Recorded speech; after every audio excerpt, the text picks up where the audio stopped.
Welcome everybody to season 5, episode 24 of Oz Media's Motivate Me 313 podcast. And today's episode is one that, to be honest with you, we've been looking forward to for a long time.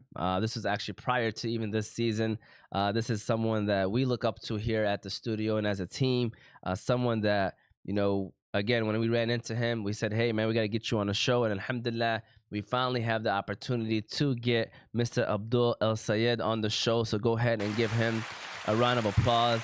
We even have an audience here, by the way. I love it. Who are here and ready to root you on, Abdul. So first and foremost, let me go ahead and give a shout out to the people who are in the building. Like I mentioned, our guest today is Mr. Abdul El-Sayed. Of course, you got little big bro, Yusuf T. Abdul has his team in the back as well. We appreciate them for coming here. Of course, you got myself, Omar T. And, be sure to follow us on all of our socials. We're on YouTube, Facebook, Instagram, TikTok, Apple, and Spotify podcasts, all under Oz Media. You can find all those platforms on our website, ozmedia313.com.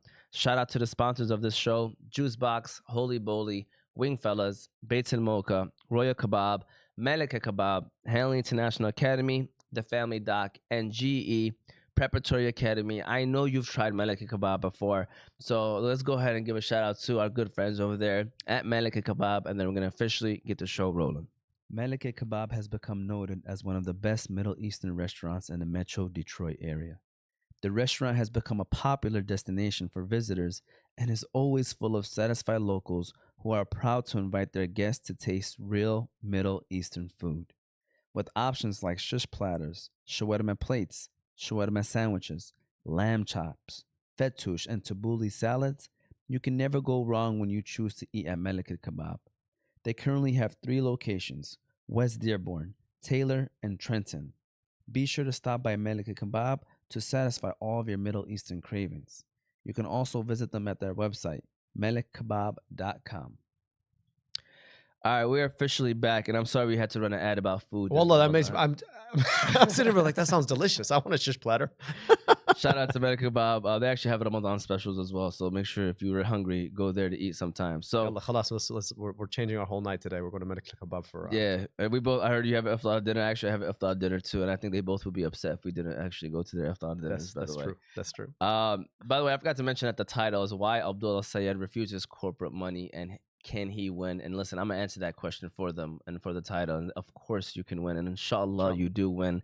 That's the goal. But I just want to check in with you, man. How are you? How have things been? How's your Ramadan? How's everything? Alhamdulillah. No, look, Ramadan is a blessed time for all of us. And, one of the best things about Ramadan campaigning is that it's a time when folks come together. And Ramadan, obviously you tuck in spiritually. You really want to use the month to get close to Allah subhanahu wa ta'ala. And you come together to with community. But there's also a question of what are we trying to do as a community? And I think oftentimes for us as Arab Americans and Muslim Americans in Michigan, in the United States, we take for granted that we live in a community where there are a lot of folks who look like us. At the same time, a lot of what I've tried to inspire our community to do is to think beyond the communities in which we live. Ask yourself, what is our responsibility to our neighbors who may not have the same opportunities and resources that we have?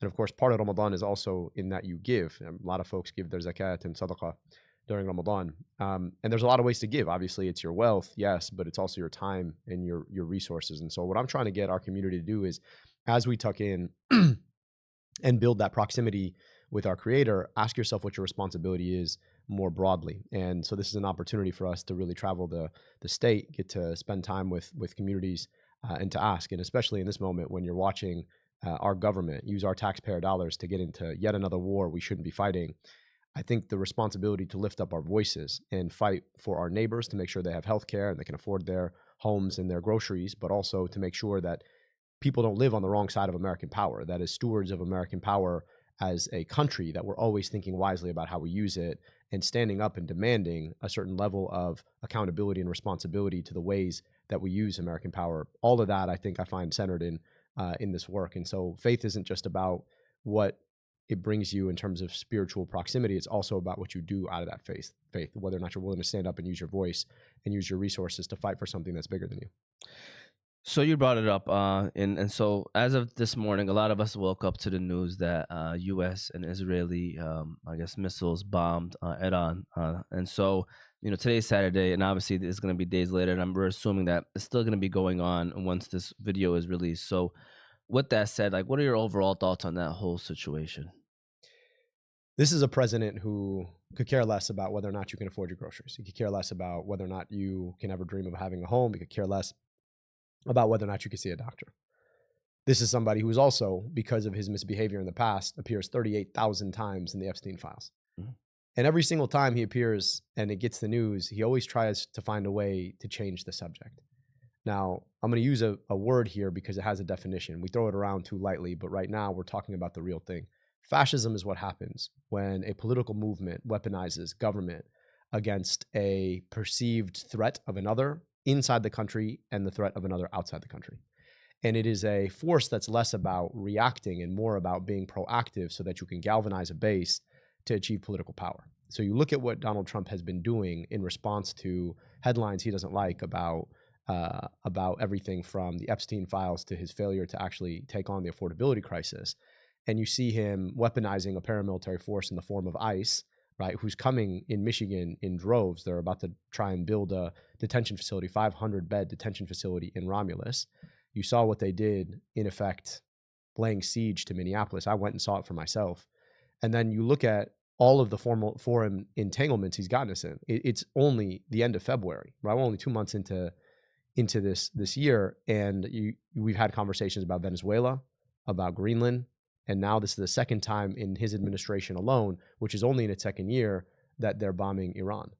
This is not about any sort of coherent foreign policy strategy. This is about what Israel wants the United States to do based on the way that they've used AIPAC to elect politicians who will do their bidding.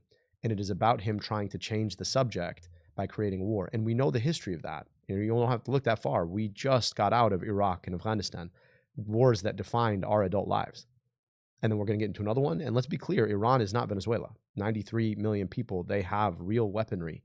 This is dangerous, all because he doesn't like the headlines about things that he actually failed to do as president and things that he did when he was associating with Epstein. This is a dangerous thing. I think we have to stand up and fight back against this illegal, immoral war. And, I think we owe it to our country and owe it to the rest of the world that we hold our country accountable to international law. And this is just the worst kind of breaking of international law among such a long history of a failure to uphold and to live within international law. And so when you hear all this, and obviously it's hard to predict stuff like this, but in your eyes, especially with the history of what has happened in the past, are we walking into a regional war? Are we walking into potentially a World War III? Well, I hope not, right? I think all of us should hope not. But the region has a long history of foreign countries trying to turn Arab and Middle Eastern states into clients. And you look at what Israel has done over the last 2 years, continues to do in the form of a genocide. You look at China and Russia's meddling in the region. You look at the United States meddling in the region. You look at these choices that government operators are making across the region, and it's a tinderbox.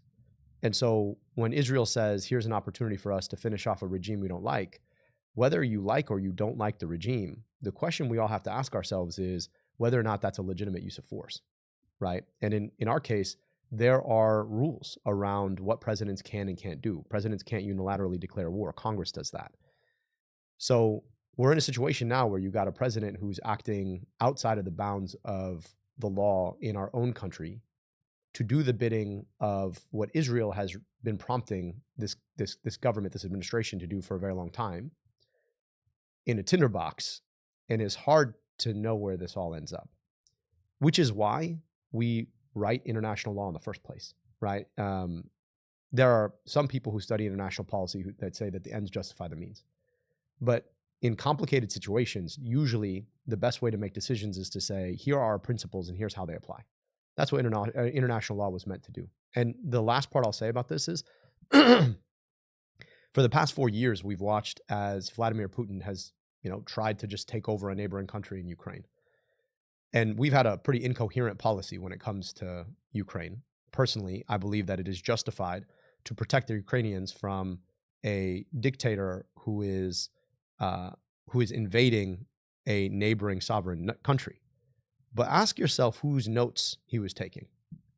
Because when you watch the United States wantonly declare war and act this way, it's not just the region. It's what license you give to other would-be autocrats like Donald Trump elsewhere to do what they want to do just because they have the power to do it. And so we fail to learn our history and the ways in which this can pop up. There are so many on the board, which is why you set some rules and you follow. And our country has failed to do that for a very long time. I think we need leadership that is going to demand that. There are some powerful voices who've been calling for that, folks like Bernie Sanders in the Senate, but we need more of them. And we need to remind people that it's not just, there's not like an international stream and then a national stream. The same government that is wasting your taxpayer dollars, weaponizing ICE on your street, the same government that's now going to war in Iran is the same government that's failing to help you afford a home, failing to help you afford your healthcare, failing to help you afford your groceries. All the same. Because every dollar that we spend going to war, every dollar that we spend arming some dude who shouldn't really be on the street with an AR-15 and letting him cover his face to normalize paramilitary force with the excuse of immigration, every single dollar is a dollar that's not being spent on you and your kids' schools and your healthcare and your roads and bridges. Well, I know, inshallah, a future senator that's also a great voice that we're going to need in D.C., inshallah, soon. Inshallah. So... But here's the thing about it, right? Like a lot of times in our community, Arabs and Muslims think about our politics as being about our community. And I've spent my whole career trying to fight for healthcare, eliminate lead in schools, take on corporate polluters. Every ounce of my public service has been about trying to make people healthier. And it hasn't just been about our community, right? Black and brown communities, rural communities. I'm about serving Americans when it comes to healthcare. But every time you propose a plan to put glasses on kids' faces or eliminate medical debt, you know what they ask you? Doctor, how you going to pay for that? You know what they never ask a general who's making war plans to go to a war with Iran? General, how you going to pay for that? Right? And so I think in our community, we have to remember we have a really powerful voice. And my message to us is we are 100% American. There is nothing that puts an asterisk on our American identity. For decades and decades and decades, centuries in this country's had one neat trick, is able to bring people from diverse nationalities and faiths and render them American. We are American, and we have a viewpoint and a perspective that is not just for the best for people who might pray like us abroad, but for the best for people who may not pray like us right next door. And I think we have to have the courage of that conviction. Love that, man. And so let's talk about your race that's coming up, okay? You're running against a couple representatives, Haley Stevens and also Mallory McMorrow. They have the institutional backing, depending on whoever you want to talk about, AIPAC and all the others. So what is your strategy to win this election? And then especially which you have already made it and put it out there that you are being outspent right now at this current moment. So how are you going to make this happen? I mean, Allah subhanahu wa ta'ala, is that what it is? You're just making dua. I mean, it works. So talk to me. As we say, وَمَا تَوْفِيقِي إِلَّا بِاللَّهِ, right? And for the folks who want to pull that and be like, he's quoting Quran verses, it's like, any success is only from God. I spend enough time in church on Sundays to know that is a shared ideal in the Muslim and the Christian faith. And at the end of the day, the beautiful thing about democracy, right? A lot of folks in our communities don't come from places where there are democracies. Beautiful thing about democracy is at the end, power goes back to the people. Money talks, they say, but money doesn't talk as loud as people talk. Money doesn't vote. People vote. So I've been up and down the state. I've been to 80 cities now, 270 public events. You name it, I've been there, right? And I've been to places like, people don't know this, the Upper Peninsula has an Upper Peninsula. It's called... Does it really? Yeah, it's called the Keweenaw Peninsula, and there's a town there called Houghton. You get 100 folks who might never have met somebody who looks or prays like me out there talking about healthcare, right? You go to a place like Antrim County or Three Rivers. You go to Clare, get 150 people in a room. Been out to Grand Rapids, I don't know how many times, right? We're going everywhere and talking to everybody. And we have a message that's authentic and real. You might remember I ran for governor back in 2018. I had this really well-meaning lady come and sit me down. She said, you know, Abdul, you keep talking about the same things, right? You haven't changed your message at all. I was like, yeah, I know. I've been keep talking about the same things. I want you to be able to afford your life. I want to make sure corporations can't buy and sell politicians to rig a system against you. I want you to have healthcare. I want you to have healthcare. That's how you win at the end of the day. So our job is to go out there, talk to everybody, build a coalition of people coming together and saying this corporatized politics, both among Republicans and also among Democrats, that's not working for us. And we can think beyond that. And that's, I think, how you build a movement and win. So you've made it a centerpiece in your campaign that you refuse PAC money, right? And so some people say that it's like fighting with one hand behind your back. And so how do you convince a pragmatic voter that you can win the general election, without having that support? I mean, I know similar to what you were saying, but yeah. So, I don't need corporations to come and give me a check so that when I get elected, they come and tell me what to do. I'm not willing to play that game. I'd rather not have the office than be beholden to somebody who wants to make people's lives worse. I just don't want to do it. So the only way to do that then is to make your appeal to everyday people. So we've had 60,000 people who've donated to this campaign. I got a check from a nice little old lady in Louisville, Kentucky every month for $100. People out there want a new and different kind of politics. And so I'm not relying on the billionaires and the corporations. I'm asking everyday people to be a part of this. So if you're listening out there and you're like, I like what he has to say, chip us off $10. You can go to my website, abdulforsenate.com, right? Make it recurring every month. I rely on people like that because then my job is to be a public servant, not a private servant. So then when I get the office, you can rely on me to be focused on what you need. So when DTE says you got to pay $3 just to pay your electrical bill that's gone up faster than in 46 other states, right? To use a credit card to do that, no, I'm not okay with that. And I'm going to stand up against you. So that's the opportunity, I think. And so maybe you are tying one hand behind your back, but at the end of the day, it's the people who make the decision. And I'd rather be beholden to people rather than beholden to corporations. Another, one of your campaigns is that you are obviously a big advocate for Medicare for all. You're also a physician yourself, so kudos to you, by the way. How do you sell a complete overhaul of the system to a Michigan, for example, auto worker who might just want their current premiums to just go down a little? Yeah. And I understand that, right? Because we live in a time when it feels like everybody's here to take something away from you. So for that same auto worker, I'd say, look, in your pocket right now, you probably have an insurance card. Your employer paid and you pay every single 2 weeks or month whenever you get your paycheck for the privilege of having that card. And it comes with a deductible. So before you ever get to even get healthcare, you have to pay an extra amount out of pocket for that card to actually kick in. And then if you lose your job or your factory shuts down, now that card goes away and you can't get healthcare for you or your children. Now imagine instead of that, you got right next to it, a Medicare card that is there for you the day you were born till the day you expire, hopefully at 120 in your sleep peacefully. Is there for you no matter what. There's no premium, no copay, no deductible. It's good at any hospital or clinic you need to go to. Now, if you want to keep your other card, that's okay. I'm not taking away anything from you. But I want you to think about the scenario in which your factory shuts down or you lose your job. How do we make sure you got the care you need? Here's the other side of it, though. Imagine you didn't actually choose to get that second card. That's money on the table. That's money in that same wallet. That's money that you can use to upgrade your house, buy a new car, enroll your kid in that baseball camp that you couldn't afford. Just take them out to the movies. Whatever it is you want to do with it, that's money. And right now, every union leader I talk to says the hardest part of my bargaining with the employer is the insurance part. Because I know that there's a third party sitting right there, which is the insurance CEO, and they're going to raise the rate again next year. So every agreement that I made, it's going to change next year anyway. So imagine instead of bargaining for how much money they're going to put in that insurance CEO's pocket, they're now bargaining for how much money they're going to put in their pocket. I want to give people that choice.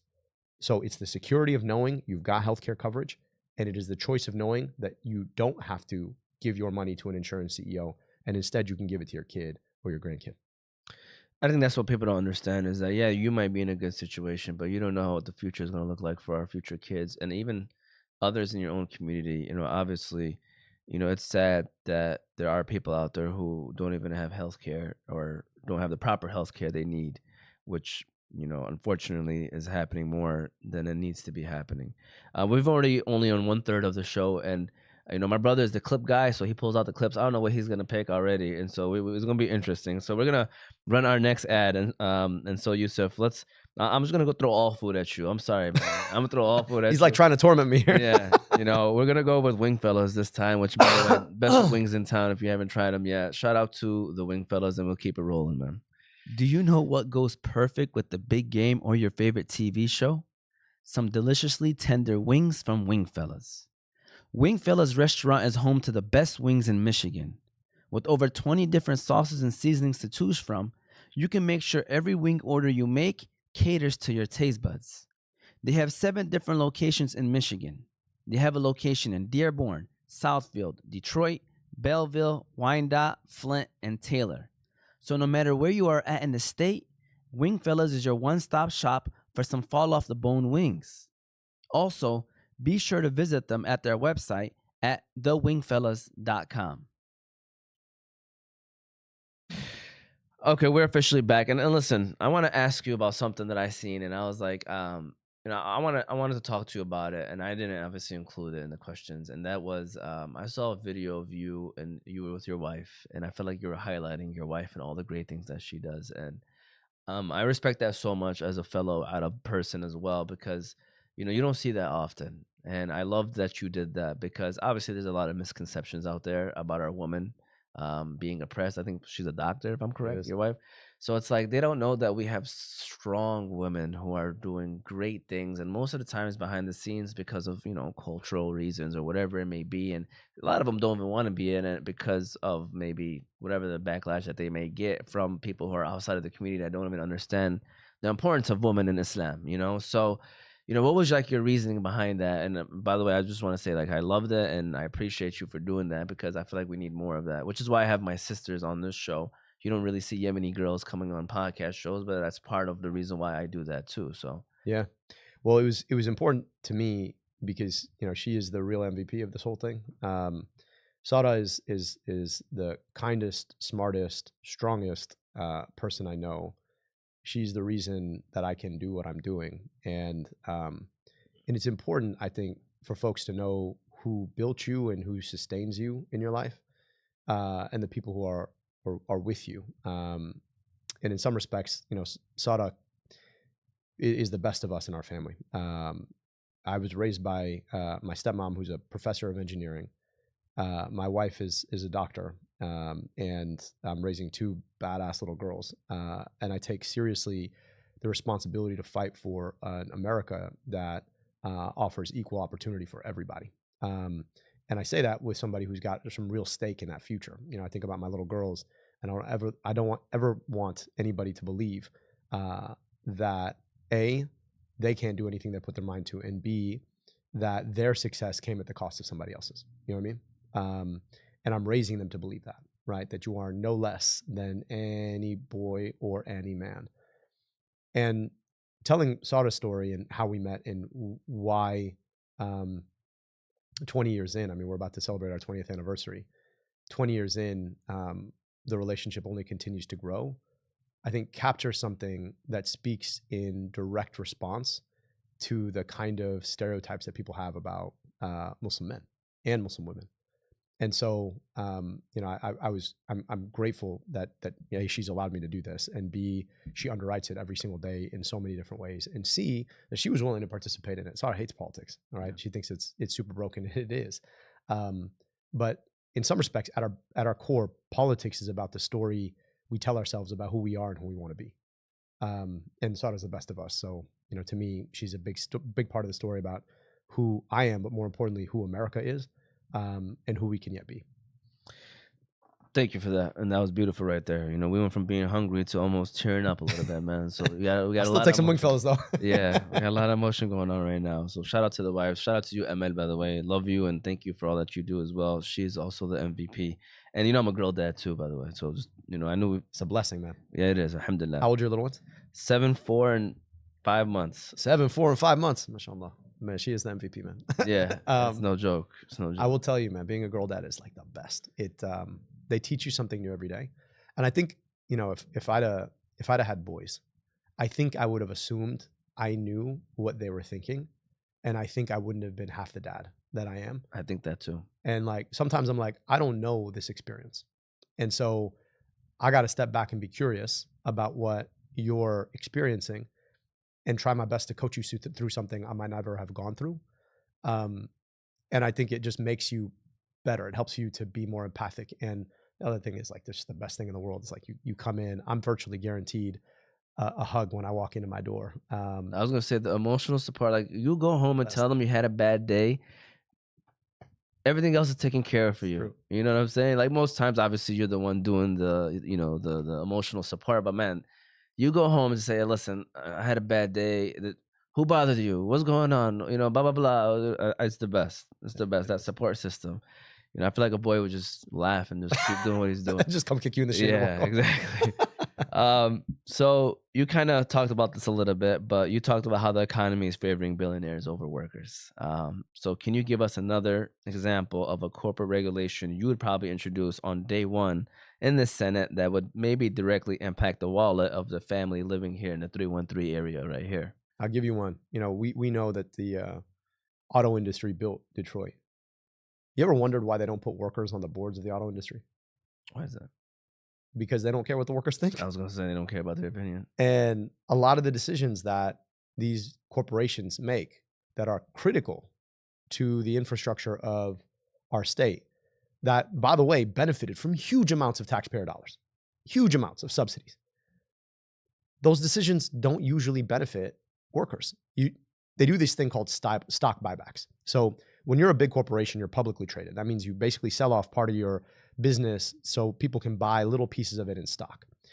And if you're the CEO of GM, part of your earnings is in the value of your stock holdings. So at the end of every quarter, if they want to juice how much they think they're worth, what they'll do is they'll use money that they could have spent to improve worker conditions or build another factory. They'll use it to buy their stock back from other stockholders. Now, the reason they do that is because they want their stock to be more limited, because if there's less stock, then it's worth more. So they buy their stock back. It's a game they play in order to juice their stock price so that the CEO has a little bit more money in their pocket and they're delivering to their shareholders. You think workers benefit from that? Never.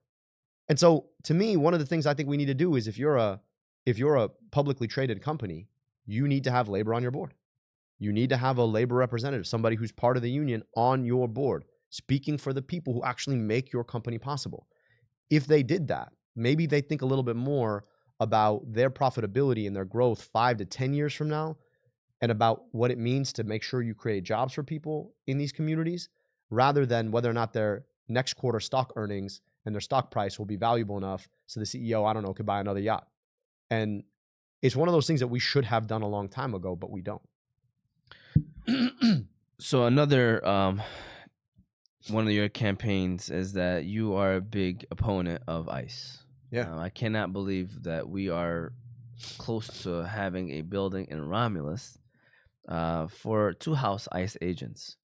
And so my question to you is, you know, there are people who are concerned about border control. You know, how do you basically address that issue and explain your stance compared to those who fear the open borders that we have here in the United States? I'm all for secure borders, but like, ask yourself how far away Minneapolis is from the southern border. I mean, they're lying to us. Look, at the end of the day, ICE is not about immigration enforcement. It is not about the southern border. Minneapolis is not on the southern border. Romulus is nowhere near the southern border. Wrong border, frankly. This is about normalizing the use of paramilitary force on your street, making it normal that the government can run up on you. Because here's the thing about it. Immigration law is not criminal law. It's civil law. So another example of civil law is a parking ticket. Can you imagine if every time you got a parking ticket, some dude with an AR-15 covering their face runs up on you like, you better pay your damn ticket. We don't do it that way because it's civil law. Immigration is not meant to be enforced like this. The only reason you would do that is because you want to use the idea of immigration to justify normalizing the kind of force that should not exist under our Constitution in the United States of America. And Trump, this is a guy, don't forget, who already denied the outcome of a single election. There's the guy who said he wants to nationalize the election, and he pointed to places like Detroit. So ask yourself where he's really going with this. It's a ruse. You can have a safe and secure border, but not if you're laying siege to Minneapolis. Two different things. You can enforce immigration law, but you don't have to enforce it like this. So I want people to understand what ICE is about. You can't reform or retrain the stuff that they've done. Once you hire a huge force, you give them the budget to the size, just so folks understand, $185 billion is a big number. So let me just explain what is $185 billion. It is more than the budget of the FBI. It's more than the budget of the Marines. And once you hire a whole bunch of folks, you let them cover their face, you tell them that they can use weaponry meant for war zones on people's streets. And if they kill somebody, your answer is one of ours, all of yours. Once you do that, you normalize a culture that you can't uproot. There's like no reforming or retraining this, right? It's like a house with mold. It's done. It's mold is in the house. Not saying that you don't want to live in a house, just saying you don't want to live in a house with mold in it. That's what ICE has become. It needs to be abolished. We need to start from scratch. And yeah, even if you abolished ICE, you could still, the next day, keep the southern border secure. It's a different agency that does that. You could still enforce immigration policy, but just not like this. A house with mold. That's a good one. It's what it is, man. Once it sets in, you can't get it out. First of all, I love the way that you are addressing each and every question. It's not an easy question. You're just attacking them. And I was told that you keep it straight up, straightforward. You don't beat around the bush. So I'm loving it. I don't beat around the bush. Yeah. I go right to the bush. There you go. As you know, Michigan has one of the most vibrant Arab American communities here in the country. So you got to bring up Palestine, right? And so you've been very vocal in support of Palestine. How do you balance being a senator for all of Michigan, for the whole country, I guess, and while maintaining such a strong, specific foreign policy stance that divides some of the electorates? I just want to be clear, man. We sent $22 billion abroad to buy tanks and bombs for a government that was in the midst of perpetrating a genocide. Ask yourself what you could do with $22 billion. How many schools could you rebuild for $22 billion? How many hospitals could you build? How many roads could you repair? How many bridges could you redo for $22 billion? That's our money. I mean, every one of us paid it. Nobody wakes up in the morning and is like, I'm going to pay. We're about to pay our taxes next month, right? When you write that big check to Uncle Sam, you're like, man, I can't wait to buy a tank for another country. You pay your taxes so that you can get good things for your own country. And here's the thing about it. I've been all over the state. And when I say that, most folks don't be like, well, that's an Arab position. No, it's like an obvious American position. So I'm running for Senate from Michigan, not from Tel Aviv, not from Gaza. You got other folks here who think that they represent Tel Aviv, right? I'm running for Senate in Michigan, and my responsibility is in Michigan. So I want my Michigan tax dollars to be spent here in Michigan on people in Michigan. If that's not a Michigan position, I don't know what is. It's not that hard, right? And so anybody who tells you that the best use of your tax dollars is to be sent to another country, I don't understand how that is a Michigan first or America first position. So as somebody who has a fiduciary responsibility to our state, I want our money spent here in our state to fix our problems. And look, other countries get foreign military aid too. You know what the second biggest recipient of foreign military aid is? The country that my folks immigrated from, Egypt. Let's start there. I don't think we should be sending our money to buy bombs and tanks for Egypt either, or Jordan, or Saudi Arabia, or Pakistan, or any of these places. It's not about being Arab. It's just about being from Michigan. It's about being American, and it's about being just and moral.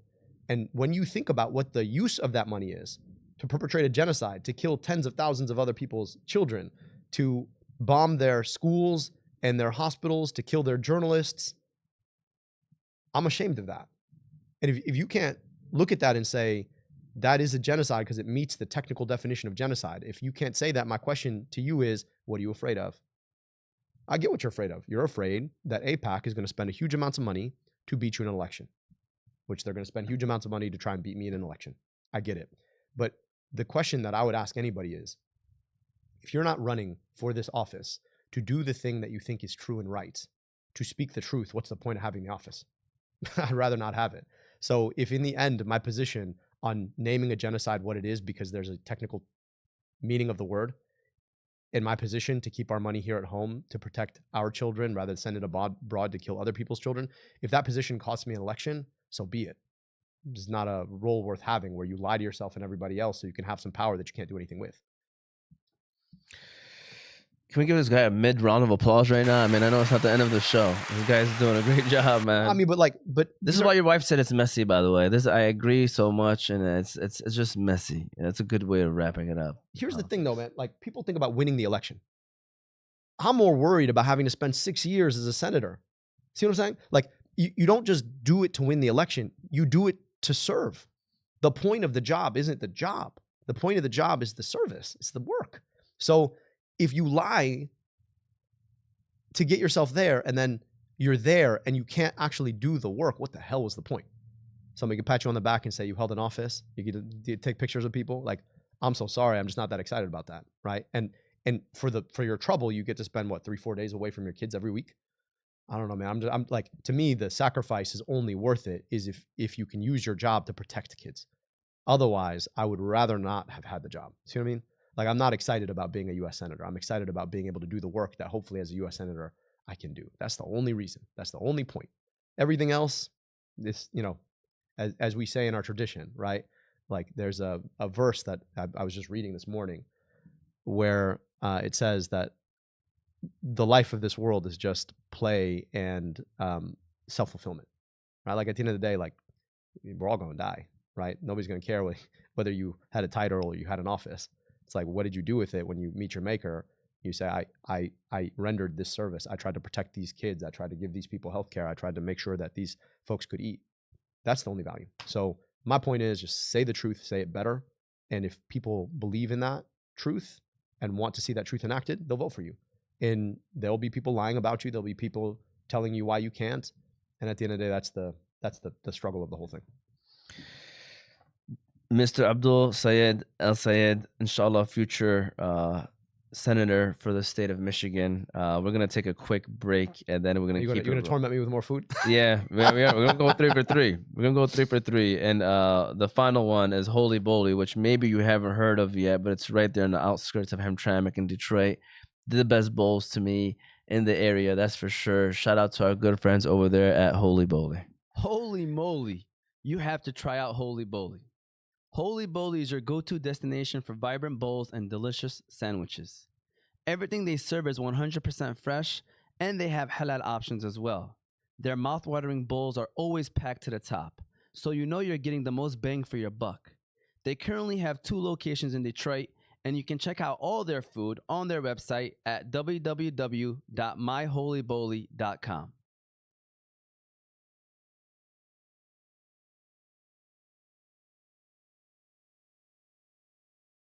I could continue it on. I don't mind mentioning their concrete jungle bowl at Holy Bowly. I believe it's steak and chicken with all the toppings. Macros are immaculate then, huh? Yeah, for sure. Love it. For sure. So we're gonna keep it rolling. Believe it or not, we're already moving into the last third of the show, and I wish I added more questions because I wanted to pick your brain even more. And we're gonna have a little bit of fun at the end with some rapid fire. By the way, we want people to get to know you a little bit more. They see you, but they maybe don't know you as well. But we're keeping it up with the upcoming election stuff. So biggest thing is the water issues in Michigan. That's another. From what I heard, is Flint is doing better now. Is that true? They've fully taken all the leaded service lines out of the water, but it took years. Yeah, years. I mean, the other question you got to ask yourself is, like, richest, most powerful country in the world, why we still got lead in our pipes? Yeah, backwards. We're backwards sometimes, man. $22 billion. That's where your money went. So from Flint to the Detroit River, so beyond clean water is good. What federal infrastructure dollars specifically need to come to Detroit that haven't arrived yet, aka our roads? I'm hoping so. That's where we're gonna go with this, or where are we going with this? So you asked about water, right? The issue with water in Michigan is not that we don't have water. we got 21% of the world's fresh water. We got water for days. What we don't have is money for water infrastructure. And that's because we just haven't invested in our infrastructure for a very, very long time. There hasn't been a means to make sure that we are protecting the factories that purify our water, the piping that gets your water to your house, the drainage systems that keep your water from backing up into your basement. All of that needs to be redone. I think we actually need a comprehensive water bill in this country that really does lay out investments for water and protects the purity of our water from misuse by corporations, whether that's putting, yet more oil pipelines into the water, or, here's a crazy thing. In Detroit, you got people who are at risk of having water shut off on them, right? You've got this system where they're charging people for drainage. Literally, if like rain falls on your property, they charge you because it has to be drained. And then you've got huge corporations like Nestle who bottle as much of our water as they want for like $250 a year. Again, right? Like corporate welfare, and the people suffer. So I'm thinking, if you're going to take our water, bottle it, and then sell it for $1 or $2 a pop, I think you probably pay a little bit more. And I think we could use that to then improve our infrastructure, so we're not asking everybody to pay for that infrastructure. See what I'm saying? Then, of course, there's the roads and bridges issue. I mean, like, roads and bridges are the baseline. You think about it, in so many other high-income countries, you have alternative opportunities for travel that are not getting your car, right? So like, baseline is just make sure that your car doesn't break down because you've gone over like the 5th pothole in a mile, and make sure that the bridge doesn't collapse. But then beyond that is like, what more can we do to create opportunities for people to move around? In a lot of ways, the other thing that has become such a huge issue when it comes to infrastructure is housing.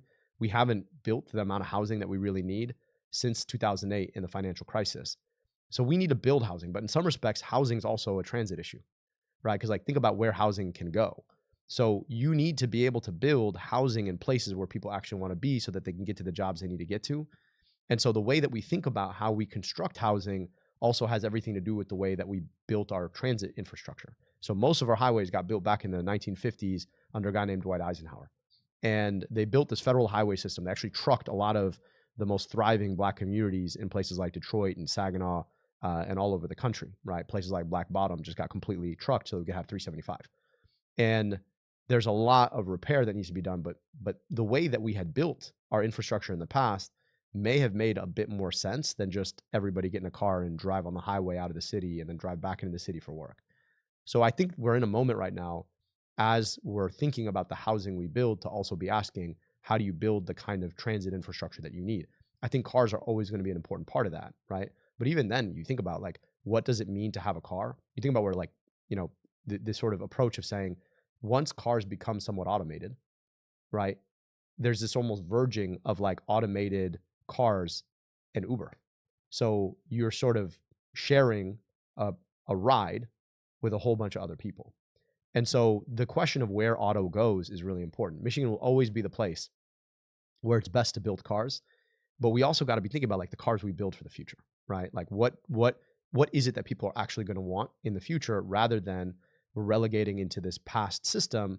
And then what's happened, and I'm worried about this, is that we miss the opportunity to compete to be the world's car provider like we always were, because we're not building the things that people actually want anymore. And that's a risk I see. And that's where the Trump administration rolling back a lot of the investment that they'd made in the future of automotive, that's where I feel the worry really is. There's always going to be a role for internal combustion engines and traditional cars, but you got to go where the demand is, right? And so all of this around housing, around transit infrastructure, around paying for water infrastructure, all of that is getting rethought actively. I just think the federal government's missing the opportunity to take a active role in trying to really think, where do people want to live? How do people want to live? How do people want to get around? How do you build that thing? Thank you for that answer and that response right there. Now listen, I'm all about, obviously you're here to serve the state, the country, that is your goal. And but there's no denying that when people see you, they obviously see an Arab, they see a Muslim person. They maybe, but they also might see like a Latino. Oh, that is true. That is also true. I'm not gonna lie to you. You go to Southwest Detroit, you definitely could fit right in. I'm Omni Brown, man. Yeah. So once they figure out that you're Arab and Muslim, once they hear my name, yeah. Got it. Again, I know you're here to serve the state, but obviously, sometimes, it does, like, we're proud. Okay, I'm gonna be honest with you. It's okay to be proud. You should be proud. Extent. Yeah, for sure. And so, what does that mean? Like, what does it feel like to be like, an first, Arab Muslim, to be hopefully the next state senator for the state of Michigan, inshallah. And so like, what does that feel like? I was raised by my dad, who immigrated from Egypt, and my stepmom, who's a daughter of the American Revolution from the Middle Estate. And, she wears a hijab. She's Muslim, been Muslim, since before she met my father. And she used to tell me something. She was like, people are going to react to you how you react to yourself. So if you're ashamed of who you are, people are going to get the cue to be ashamed of who you are. If you're proud of who you are, people will get the cue to be proud of who you are. And one of the great gifts I've always had, right, is that I've had to explain myself, even my own family. Right? I got a lot of my family, in college, I lived with my grandparents, Jan and Judy Johnson, who are deacons at the Presbyterian Church. So I got a lot of family who, before meeting my dad, and maybe me, never met somebody who is Arab or Muslim. And there's something special about being able to introduce yourself and your whole people to a different kind of person, right? And it's a gift. I get to do that every day, right? Oftentimes I'm one of the first Arab or Muslim people have ever met. And I want them to know that I'm proud of my heritage. I'm proud of my faith. And at the same time, being proud of my heritage and being proud of my faith doesn't mean that I think my faith or my heritage are any better than yours. I just think that the beautiful thing about America is that in this place, we celebrate everybody, right? And everybody gets to be equally American, regardless of the color of their skin, where their family came from, how they pray. So, I've been Abdul since I started kindergarten. My whole name is Abdul Rahman, which of course is very long and people can't pronounce it. So I've been Abdul since I started kindergarten. I didn't change my name to run for office, right? People are like, oh, maybe you should drop the dash out of your last name. I was like, there's a dash in my last name. I'm fine with it. And the irony of the thing is, like, if you actually break down Abdul and Sayed, it means servant leader, and that's what I aim to be. And my job is to embody that as much as I can, and to be able to draw the similarities around what it is we pray for, right? I don't think people care less about my name. They care about whether I cared to know their name. So I carry that with me everywhere I go, and I carry that with pride. And at the same time, I remember what it was like to grow up in a time and a place where you couldn't look up and see anybody who looked like you or prayed like you. I remember the day that Muhammad Ali passed away. He died on a Friday, and I had clocked it in the news, but I grew up knowing and reading everything about Ali, watching his fights. And I didn't really appreciate that he was the closest thing I had to somebody in the public light who carried my faith, my heritage, right? And obviously he's Black American. He converted to Islam, but he was so proud that he changed his name to Muhammad Ali. My middle name is Muhammad, right? And had I had a boy, we'd actually named our boy Muhammad Ali Abdul El-Sayed, right? And the next morning, I remember waking up and I was sobbing because I hadn't clocked that, like, somebody who was my hero had just passed away. So I take very seriously the fact that for a whole generation of kids, they are taking their cue about how to show up in public life from what I'm doing and so many others have done. People like Abdullah Hamoud, people like Rashida Tlaib, people like Ilhan, and so many others. Nida Alam, who's running in North Carolina. But also, my job is also to carry that for them, right? Because the things I do, the choices I make, change the way that they will be seen and they will see themselves. And so I try to carry that with me, both the responsibility to portray our community in the best possible light, and probably more importantly, the responsibility to carry that service for the next generation of kids. And if there is some kid who runs for U.S. Senate or who runs for president in 20 years, I hope that I will have made that path a little bit wider for them. You know what I mean? That I'm trying to blaze a path and I got to cut it through with my machete and open it up a little bit, that for them, it's going to be wide open, And if I can do that, whether I win or I don't win, that is still really important because it's about America. It's not just about our community. Every single time somebody who looks different or prays different or has a different background runs for office, they are asking their fellow Americans to accept them into a very rare position in our democracy. You're asking people for literally their stake in our democracy. And when America decides to take that and give that to you, that's a real honor. You see what I'm saying? And so every time we test that, can America accept a Muslim senator? Can America accept a Muslim congressperson? Can America accept right, a black president in the case of Barack Obama, we're testing the hypothesis that America is a place that accepts everybody. And so for me, right, it's not just about Arab and Muslim community. It's about making America, America, right? Because that's what America does at its best. And so I take that responsibility deeply seriously. Thank you for sharing that, man. I appreciate you for putting that out there because I agree, man. I think that responsibility is important. And, you know, you are a trailblazer and a lot of people are looking up to you. So, inshallah, nothing but continued success. And so we're about to enter the fun portion of this. This last part was fun too, man. It was. You read me 3 ads about food that I want to eat now. Maybe that part's not as fun. But yeah. It's the rapid fire questions. But before I do that, you know, we had our charity game a couple weeks ago, and we were pushing very hard for Abdul to be in the charity game. You know, obviously he had things going on, but inshallah, next time we can make it happen. First of all, I'd like to say that I'm happy that Hamtramck won it all. It was a 4-city tournament. You know, Dearborn Heights, Warren, and Hamtramck. Hamtramck took home Hamtown. Yeah, Hamtown. So it was Hamtramck, then Dearborn for 3 straight years, and now Hamtramck. So it's like a little rivalry brewing right now between the two cities. I heard that, you know, the skill set was a part of the reason. Was this true? Like, you tell me, man. Was that the on paper reason is I had to be in Benton Harbor, and I did have to be in Benton Harbor. The off the record reason, which I'm clearly putting on the record now, is I'm not good at basketball, bro. Like it like broke my heart as a kid. All this, you know, obviously like everybody plays ball, right? And for like 2 weeks in the fall, people play football, and I used to romp, right? And then we go back to basketball, and I'm like, yo, I'm 5'8". I'm a very short 5'8", and it's not even that. I got a brother, right? I got a half brother. He's 5'11", and he's bad at basketball. So I'm just like, it's just not in my genes to be good at basketball. Like I always preferred sports where the contact was like part of the sport, and even when I do play, like I'm fouling people left and right. I don't even know that I'm doing it. So you know, I didn't want to embarrass myself. Plus, right, like I had to pick. I'm not from any of those I was gonna 4 say, towns. I was gonna put you on the spot. I was gonna say which one you would have chose if. I mean, I'm not even gonna say. Yeah, don't so even do it. At the end of the day, I was just like, listen, they're all part of the state. I love them all evenly, and you know, I'll just coach, or I'll call it from the stands. Well, judging off what you just said, it seems like you're just about as good as Mayor Abdullah Hamoud. So shout out to Mayor Abdullah Hamoud. All jokes aside, you know, it's funny the way you said 5'11". You know, for us, it's like, yeah, he's tall. He's but tall. Like, for people that are other people that are gonna listen, like, are you trying to say that he's tall, or is that what you're trying to say right now? That's funny. Because 5'11" is tall in Arab terms, by the way. I just want to let you know.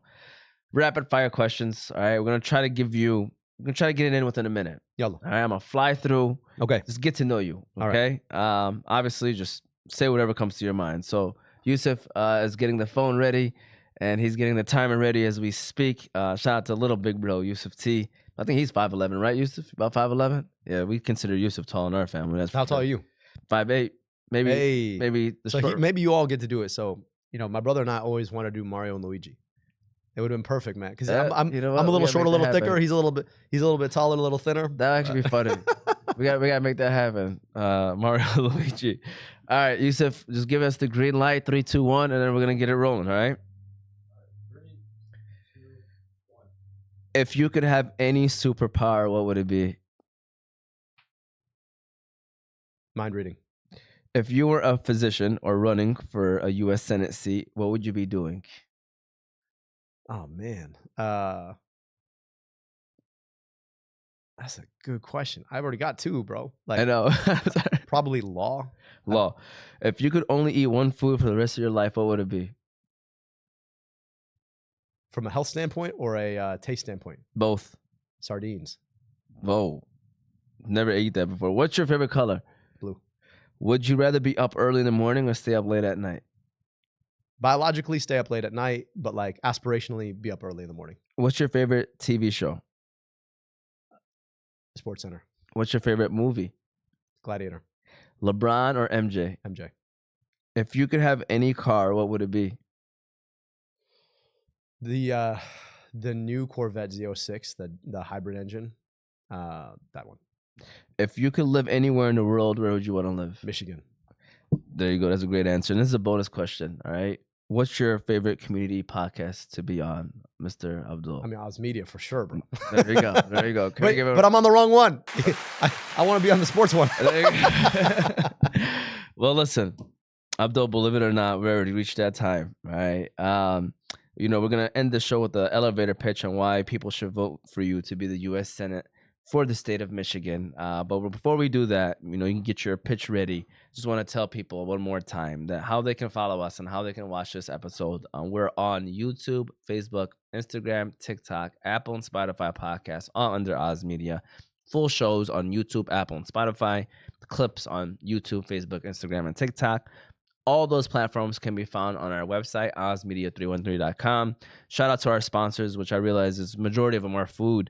Juice Box, Holy Bowly, Wingfellas, Bits and Mocha, Chill Box, Malika Kebab, Hale International Academy, The Family Doc, GE Preparatory Academy, and Royal Kebab. Mr. Abdul, what is your elevator pitch on why people should vote for you for the United States Senate seat? We've got an opportunity to think past the broken politics of yesterday, to get money out of politics, put money in your pocket, past Medicare for all. If you believe that your tax dollars are better spent on your kids rather than bombing other people's kids, if you believe that ICE and anathema can't be reformed, it has to be abolished, if you believe in a politics that is about telling the truth rather than defending lies, then I hope that folks will support us. Make sure that you got a plan to show up and vote. August 4th is election day, but you got 6 weeks to get your ballot in before then. You've got no reason absentee voting. So whatever the reason is, you can make sure that you can vote beforehand. Make sure that you're registered. Make sure everybody in your family is registered. And then if you want to support our campaign, which is critical, go to abdulforsenate.com. You can sign up to volunteer. You can sign up to be a monthly donor. I don't take corporate money, so I hope that you'll consider giving us $5, $10, $100 recurring. Go on over to the website, sign up now. That money gets used to make sure that people hear my message as they were able to hear it today. So I really appreciate y'all having me today. You guys were awesome. It was an honor to be with you and to get to share a little bit more, and hoping to do it again sometime. Inshallah. Thank you for coming on. Honestly, the honor was ours. We hope that you all appreciated this episode. Again, this was season 5, episode 24 of Oz Media's Motivate Me 313 podcast. Why Abdul El-Sayed refuses corporate money, and he will win. It's not and can win. Can he win? It's inshallah he will win. Shout out to Mr. Abdul here. Shout out to everyone that was on the show. Thank you for watching and listening, and we will see you all next time.